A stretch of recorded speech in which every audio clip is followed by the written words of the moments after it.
Hi, everyone, and welcome to another episode of The Aesthetic Edge, the podcast where we go behind the scenes with med spa owners, operators, and aesthetic professionals who are all shaping the future of the industry.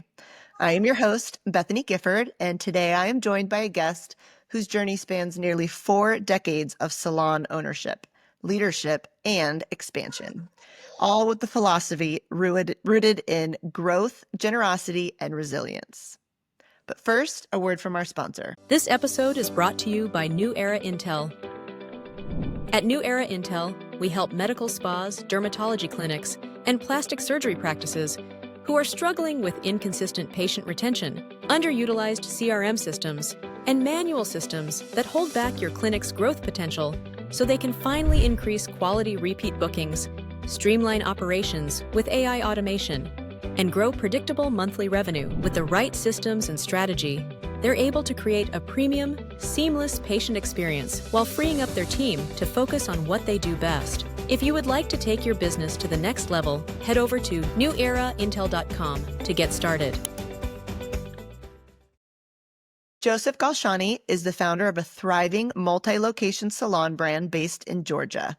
With over 45 years in the beauty industry and 37 years of salon ownership, Joseph has weathered economic downturns, trained countless professionals, and expanded into high-ticket offerings that are now incorporating med spa services, all while staying grounded in the belief that leadership starts with love and a willingness to share his knowledge.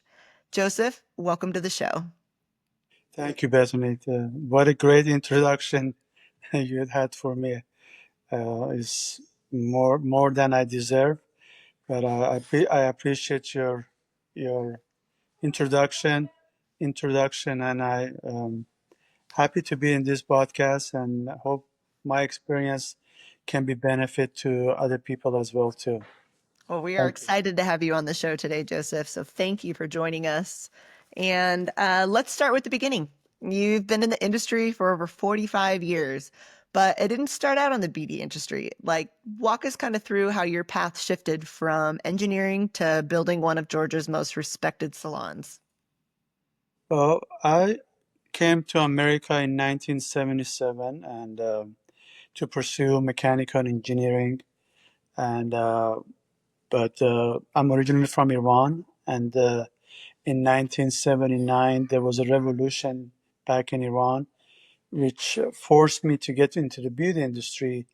My mom was in the beauty back in Iran, and so I was gravitated to the beauty through my mom as well. And so, since I already had some background in it, I decided to be a hairdresser. And since ever since I've never really regretted the choice, because it has really been able to make me grow physically, financially, emotionally. When you're in the beauty industry, you have to be the best version of yourself, and so I'm happy that I still behind the chair. I still very involved in all my 4 salons, and I'm very happy about the choice that I made. That is So amazing. somehow I thank the revolution for it, but hopefully, but I know so many people back in my hometown, my original hometown, they don't like the revolution. So, but hopefully things will change eventually. Yeah. Well, you're fortunate enough to have expanded an incredible practice. So, I mean, you sustained it through multiple decades, including an economic turndown. So, what's your personal philosophy on staying relevant and profitable? Uh, like you said, I've been to so many, probably over the years, at least 5, 6 times that I felt, the economy went up, went down, employees left. You continuously have to reinvent when you own a business. You continuously have to reinvent yourself and be on the top of your business and look around and see what's in, what's out, and what your client really needs. And your clients get older, or your clients change and become younger, older, and back and forth.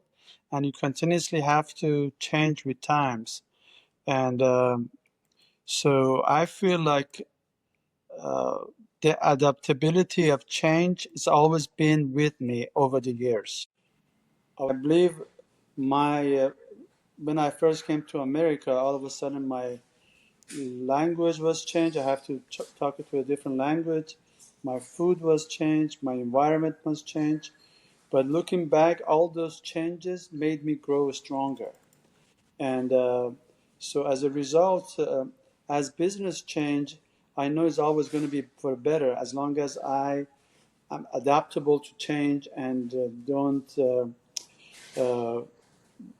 don't resist the change. I think when we resist the change, then we don't grow. So we continuously have to be adaptable to the change and grow for a better. So looking back, I feel like some of the changes that I've been through, it has worked for me.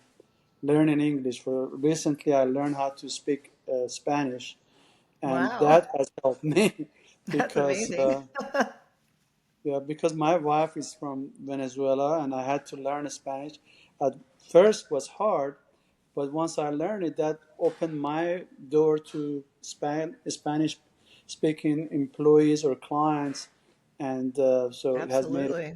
yeah, exactly. So Yeah, being adapted. trilingual is amazing. That's awesome. Yeah, yeah, exactly. And Well, I'm sure so that's yeah, I'm sure that's aided to your progress, within your clients and not just that, but your staff for sure. exactly, yeah. And so I think we have to always welcome change. And every 4 years we have a new president, or every or new governor, whatever, or clients change. But if we resist that, then we're not going to grow. So we have to. Uh, our motto at the salon is love all and serve all. So through through that, you're going to have different type of clients. You're going to have different type of employees, different type of like all our salons are in different area of town, so we have to cater to different groups of people, and so you have to be very adaptable to change, especially when you own a business. And it's not like one size fits all. That is so true, especially when you're starting to launch, med spa services in your salon.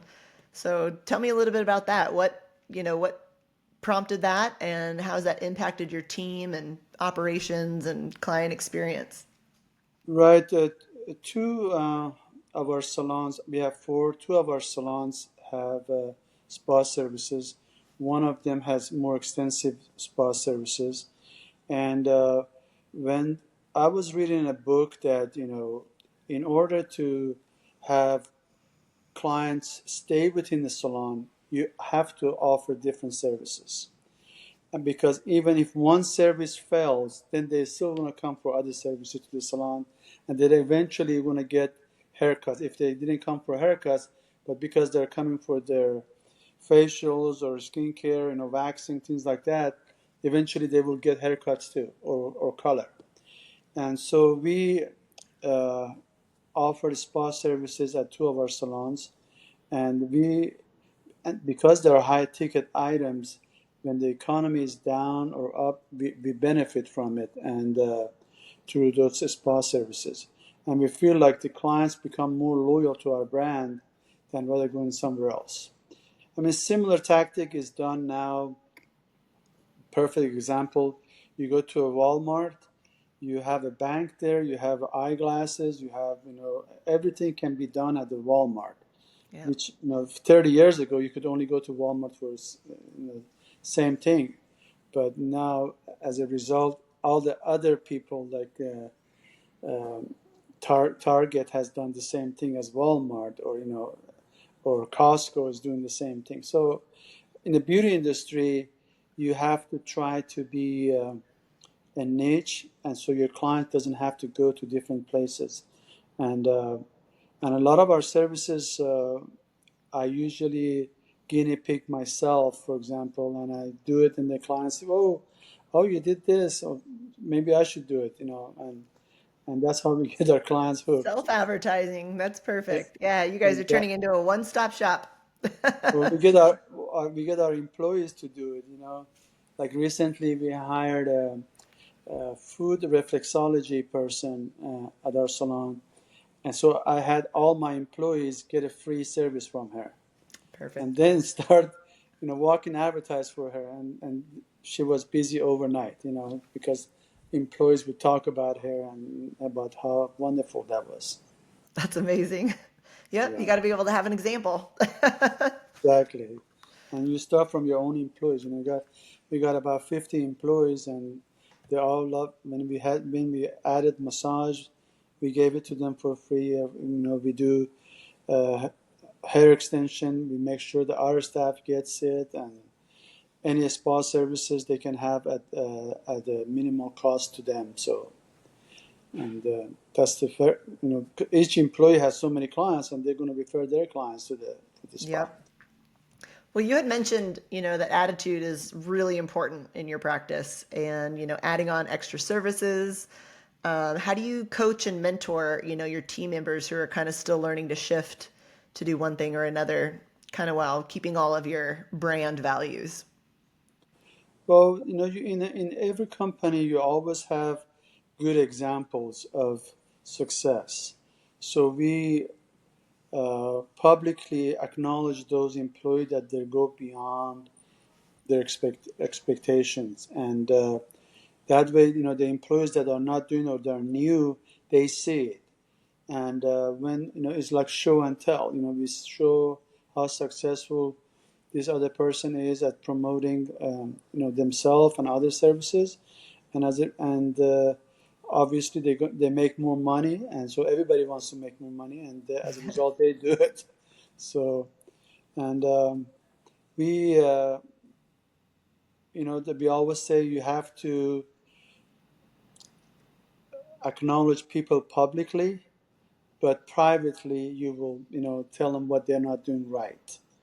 Nobody wants to be reprimanded in front of other group, and but when they do the right thing, we make sure that publicly we let everybody know and what type of promotion or prize they will receive, and then everybody else jumps on the wagon as well too. So Absolutely. we always have to be an example, best Yep. practice. Lead by example. Exactly. I mean, you've seen multiple generations of talent enter the industry, as far as staff, and what shifts are you noticing kind of with the newer generation? Uh, I always had challenge over the years. Whenever I went to a conference or something, they talked about different type of generation and what this generation is this, that generation is that.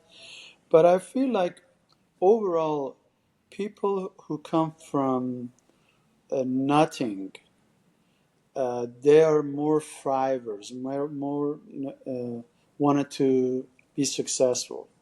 People who have something, they usually say, "Oh, I don't know, it's not for me," or they always make excuse not to do it, uh, because that's how I was. I came from nothing, and I wanted to be the best version of myself, and coming from another country, you have to prove yourself, so you work all kinds of hours, you all kinds of shift, and you're not afraid of failures. So in my years of experience, I have seen like we have had girls with that they were pregnant, and at a very early age they had a daughter or son, so they had to work hard because they were single mom parents, and they had to work hard to make means. Then I had people who was the well-off family and they didn't have to work, and so they didn't work. They always want to take off.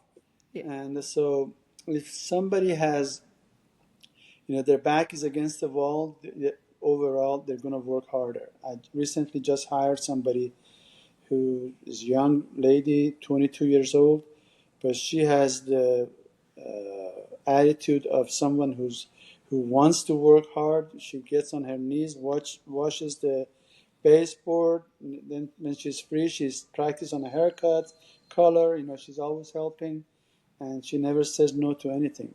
And so, and I've seen other people doing the same thing. But I think as a business owner, uh, overall, you have to give chance to everybody. I remember my mom, when first to come to America, she was about 60. She said, I want to work at your salon. I said, Mom, you're 60 years old. You can't work at my salon, you know. It's time to retire. I'm 68 now and I'm still working. And, and recently I hired two older ladies at my salon. They are in their 70s actually. And they're one of our best employees. And so I think you just have to keep looking for people from all different age and all different backgrounds and knock on everybody's door. When you're in business, you're always in business to hire people with good attitude, and I think good attitude is their latitude. And so That's an incredible philosophy, and it seems like you're a really good leader and judgment of character. You know, it's not always easy to find good staffing, and that kind of goes around with your brand and your values. So it sounds like you've got a really good staff there and in your one group. of my philosophies, thank you, one of my philosophy over the years been, because I went through that myself, you know, I never passed first grade or second grade. I failed the first grade. I failed, and they moved me up to after I repeated first grade twice, and the second time I failed again. But they moved me to second grade, and then second grade I failed again, and finally my parents took me to a doctor. Said, "Well, what's going on with this guy?" The doctor told them that he needs to be praised, and if he's praised, and they went to the principal. The principal said he is not passing anything. How could we praise him? He said, well, do something. Find something good in it. And I remember one day the principal called me to his office. He said, Joseph, because you come to school every day, this pen is for you. And you have a good voice. And they made me, uh, they invited me to sing in the Quran in front of other students.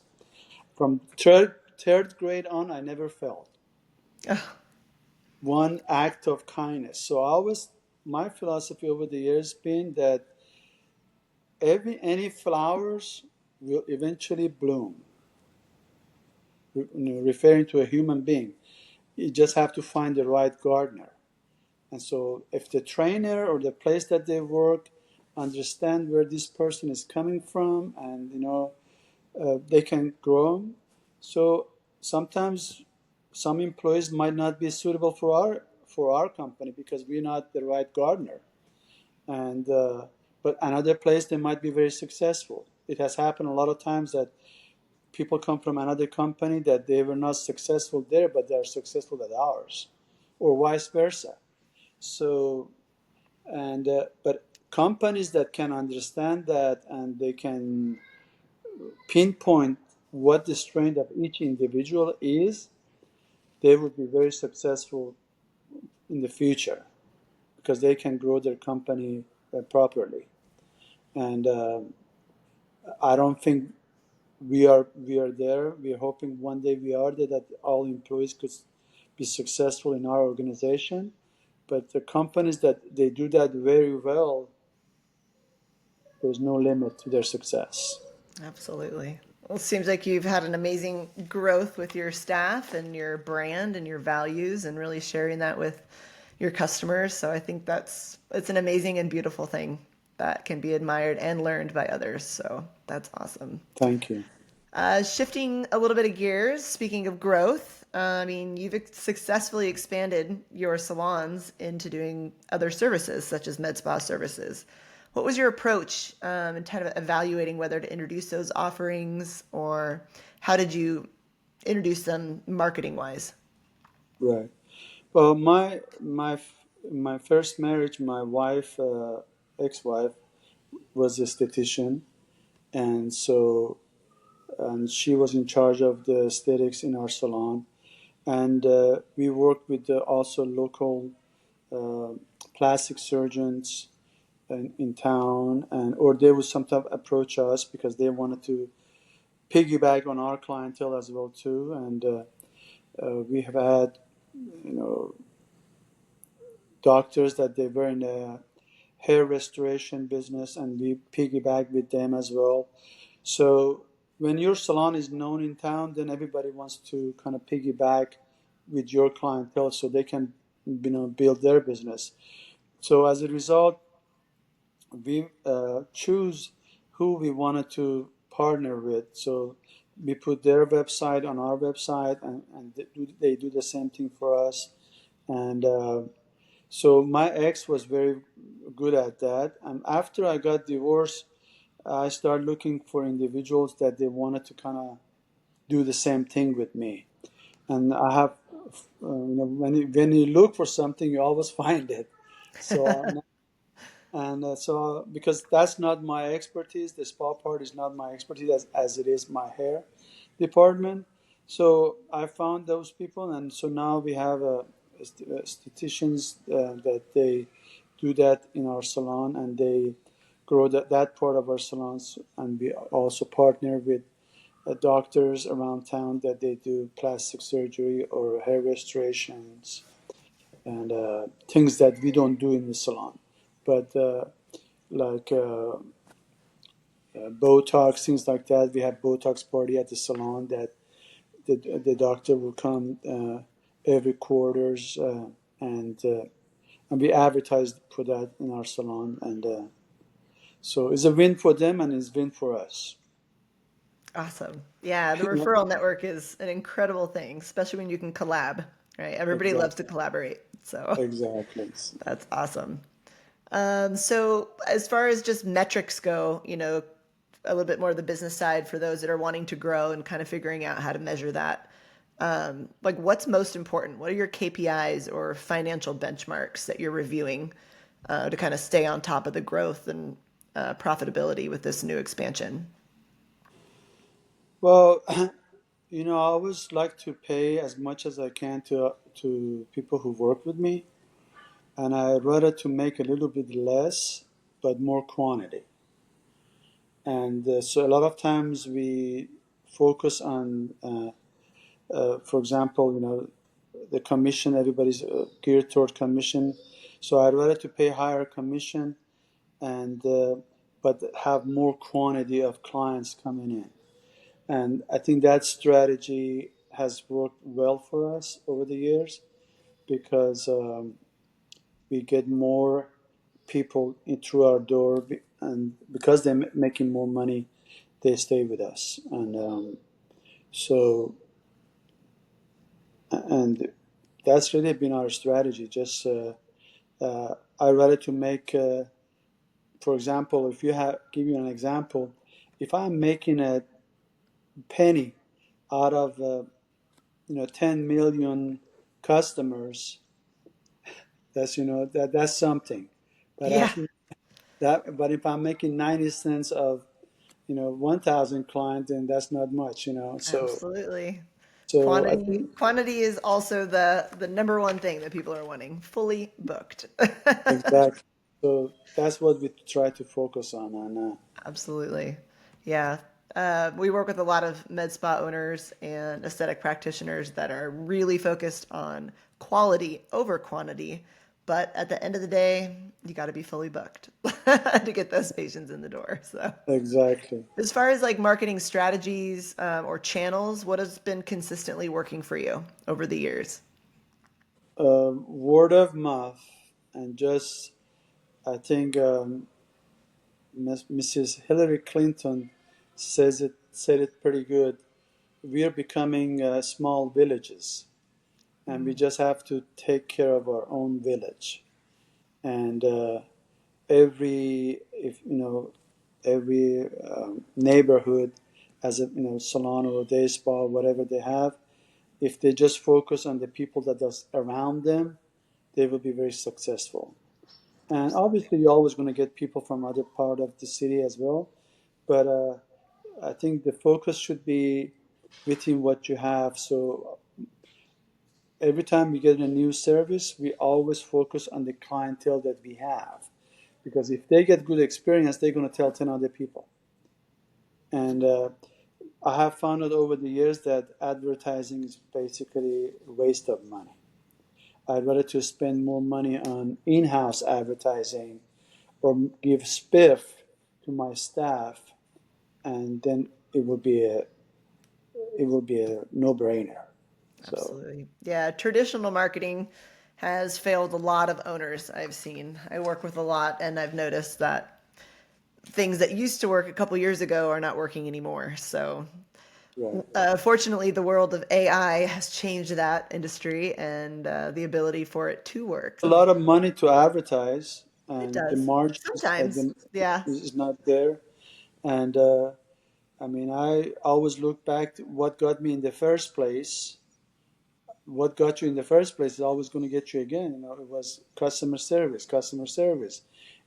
Recognizing your key clientele, and as long as you uh, understand that and take care of your clients, clients will take care of you, day in, day out, and being genuine about the services that you give to them. I mean, you own four salons. You used to own five, and now you own four. So, spanning over that, are you in a referral basis for every single one of those in each town that they're in? Yes, we have clients that, for example, they go to our number two location. Number two doesn't have spa services, but we give them incentive to the stylist that refers them to the other salon, and also incentive to the clients that they would go for their spa services. Our salons are between 7 to 10 miles from each other, so as a result, they can send other people to those salons as well. Awesome. That's awesome. Well, where do you see your salons and med spa additions going in the next 6 to 12 months? Uh, Really focusing on result-oriented uh, services, because we also in a I want to see it now. Everybody wants to, we are in the now moment. Everybody wants it now. They want to see it change now. So um, I think that's the focus. They have to feel good now. They have to look good now. They don't want to wait, and that's what I see, and that's what our focus is. That's great. If you could fix like one operational bottleneck today, what would it be? Operational bottleneck. That's an interesting question. Like if you Uh, had a magic wand and you could fix one thing operationally that just could magically fix itself. well, when you're in business, you always can be better, and do things better. And I think we just have to be better than what we were yesterday. That's all. I mean, the best way to put it. If genuinely you think you're better today than yesterday, then you're doing the right thing, no matter what business you're in. And but you can't also beat yourself to death if something goes wrong. That's part of the business. If things don't go wrong, you're never going to learn. So, and it's okay if something goes wrong. It's okay. Just don't hate yourself to death because something went wrong. That's just Yeah, how it's it's all supposed part to of be. growth You for know, sure. I always had this thing, because at the beginning of my business, I had a lot. I feel like the challenges was a lot more bigger, but now challenges don't look big to me because you've been there, done that. So I get up in the morning, I say, bring it on, and at the end of the day, if nothing happens, I say, hallelujah, nothing happened today. So, but if it happens, I cherish it and I learn from it. So uh, I don't I don't sweat it like I used to. Absolutely. It's all part of growth.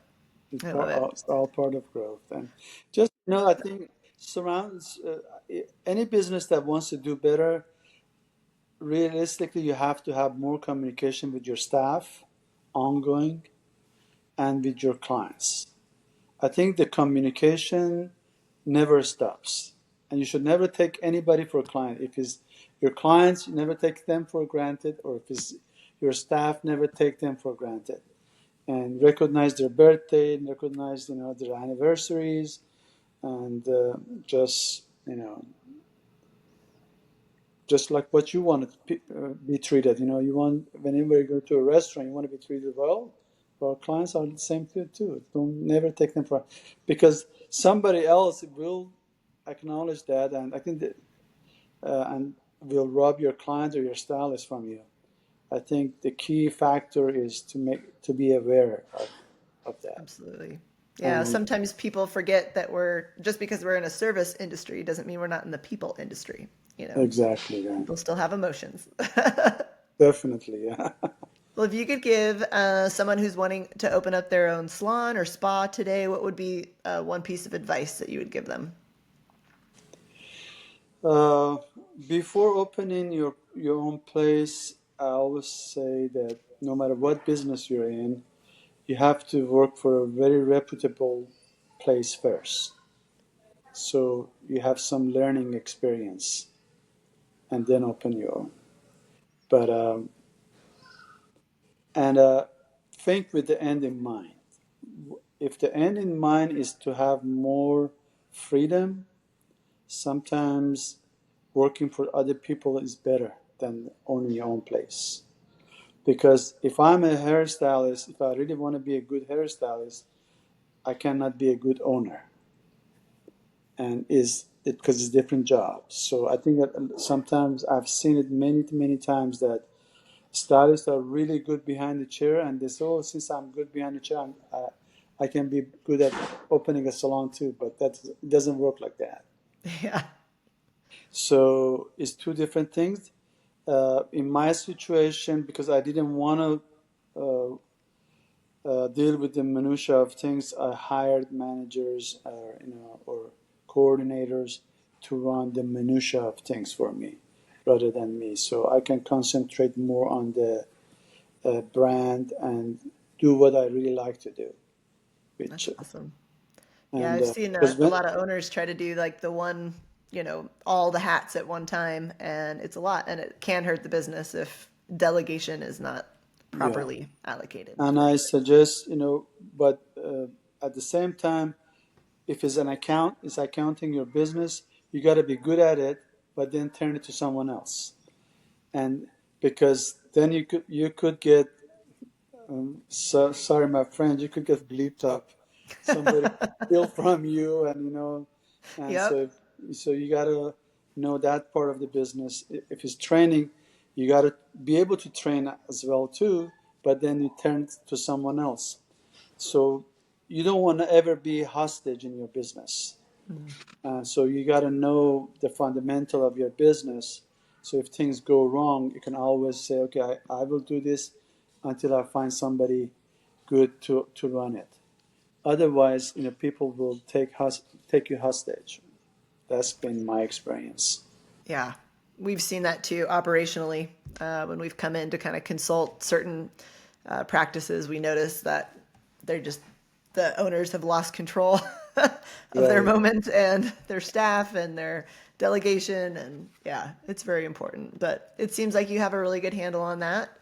And it has been amazing to hear about your journey and your philosophy behind ownership and just the group that you've created, and the staff and the environment.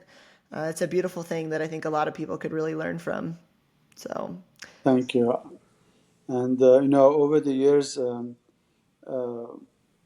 I have also been fortunate to learn from so many other people in the industry as well, and keeping your eyes open to learn and is an amazing. Is it been an amazing journey? Beauty industry is an amazing journey because you're always learning, and you become a better version of yourself. Definitely. I love that. Well, before we wrap up the episode, where can our listeners connect with you and learn more about your salons? Well, our website is www.josephandfriends.com. They can also visit us on Instagram and Facebook, Instagram, YouTube, you name it, all the different things. We are there, and and they can connect with us as well. And then also, I wrote a book about 2009. It's called "Thanks to America Against All Odds." That's actually the new version of it has a different cover, um, and you can also get it on Amazon, or if they like, they can just email me, joseph@josephandfriends.com, and I would be happy to send them a free copy. That is wonderful. Well, personally, I can't wait to read it. I already have it in my Amazon basket. So I am excited, and that'll be a world of knowledge for others as well. Well, even though sometimes I read things on it, and I'm still picking up different things. Today I was reading. I have a thing. It's called Krill. I actually made a point to share it with your reader. I call it. I'm fascinated with uh, putting letters together and acronyms. And so this one is Krill and Elements. C stands for commitment. R stands for responsibility. The I stands for integrity. The L stands for love and passion. And the last L is for leadership. I think these five things is really important in any business. That you have to have the commitment, you have to have be a responsible person, you got to have integrity, and walk the talk, Absolutely. and love and passion, because if you don't love what you're doing, you're just wasting your time. And, you got to be passionate about it and your leadership. And a lot of times we want to manage things, but uh, you manage things, but you have to lead people, and people don't like to be managed, especially in this environment that everybody is so good with social media and things. You don't want to manage, and you want to lead people, and as a result, they will respect you better. Absolutely. Right. Well, I hope all of our listeners today, you've gotten real value out of Joseph's insight, and I hope you all check his book out on Amazon. I'll go ahead and put the link in the show notes below. And Joseph, thanks again for joining us, and we look forward to seeing everybody on the next episode.